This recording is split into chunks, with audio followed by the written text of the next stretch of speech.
Hi friends, இன்றைக்கி சிம்பிளாக காலையில் தோசையும் மல்லி சட்னியும் வச்சு பிள்ளைங்கள ஸ்கூலுக்கு அனுப்பிச்சி விட்டாச்சு. இன்றைக்கி சாட்டர்டே அப்படிங்கிறதுனால ஹாஃப் டே தான் ஸ்கூலு. அதனால் வீட்டில் இருக்கிற சின்ன சின்ன ஒர்க்கெல்லாம் முடிச்சுட்டு சிம்பிளாக மீன் குழம்பு வந்து வச்சுட்டேன். இது எங்கள் ஊரில் வைக்கிற மாதிரி திருநெல்வேலி ஸ்டைலில் மீன் குழம்பு வச்சுருக்கேன். 3 o'clock பக்கம் நம்ம கடைக்கு வந்து கிளம்பியாச்சு. நம்ம சின்னதாக ஒரு பீஸா கடை வந்து வச்சுருக்கோம். அதுக்கு தான் கிளம்பிட்டுருக்கேன். ஸ்விக்கி ஜொமேட்டோவில் டைப் பண்ணிக்கிறதுனால ஷார்ப்பாக 3 o'clock வந்து ஷாப்பில் இருக்கணும். அதனால் அப்படியே கிளம்பி மெதுவாக நடந்தே கடைக்கு போயிட்டேன். சம்டைம்ஸ் வந்து ஆட்டோவில் போவேன், சம்டைம்ஸ் வந்து நடந்தே போயிடுவேன்.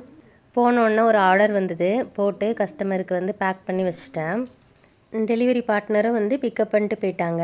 அடுத்தடுத்து ஒவ்வொரு ஆர்டராக வந்துட்டுருக்கேன், ஒவ்வொரு ஆர்டராக ப்ரிப்பேர் பண்ணிகிட்டு இருந்தேன். அதுக்கப்புறம் கொஞ்சம் ரிலாக்ஸேஷனுக்காண்டி ஒரு டம்ளர் காஃபி போட்டு அப்படி ரிலாக்ஸ்டாக உட்காந்து ஒரு 5 மினிட்ஸ் ஸ்பெண்ட் பண்ணி குடிச்சிட்டு இருந்தேன். அதுக்கப்புறம் ஒரு லார்ஜ் ஆர்டர் வந்தது, அதையும் போட்டு பேக் பண்ணி வச்சுட்டேன்.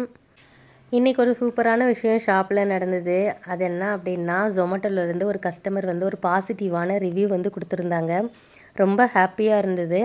அவங்க நம்மக்கிட்ட இது வரைக்கும் 3 ஆர்டர்ஸ் வந்து ப்ளேஸ் பண்ணியிருக்காங்க. அவங்களோட கமெண்ட்டே நான் அட்டாச் பண்ணியிருக்கேன் பாருங்கள். நாளைக்கு இந்த மாதிரி இன்னொரு மினி விலாகில் பார்க்கலாம். பாய்.